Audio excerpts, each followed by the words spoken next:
Muzeu Historik i Shkodrës vijon të jetë një nga institucionet më të rëndësishme kulturore të qytetit të Shkodrës, duke tërhequr interesin e vizitorëve vendas dhe të huaj.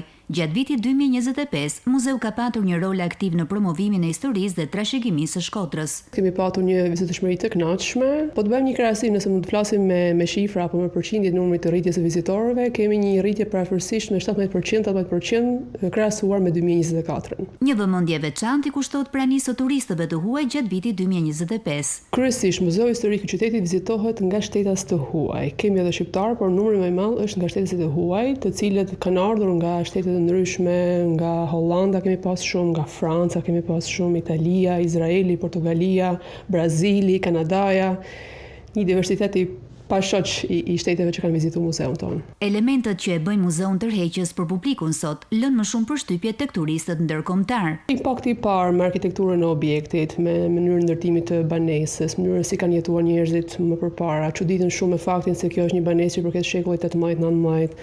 Pastaj pjesa e historisë dhe objekte arkeologjike që janë më të vjetrat, normalisht që ato kuriozohen absolutisht, por edhe mahniten me një periudhë të hershme të jetesës së popullit shqiptar. Muzeu Historik i Shkodrës mbetet një pikë referimi për njohje me historinë dhe identitetin e qytetit, duke vijuar të zgjojë interes dhe kurreshtje tek vizitorët nga brenda dhe jashtë vendit.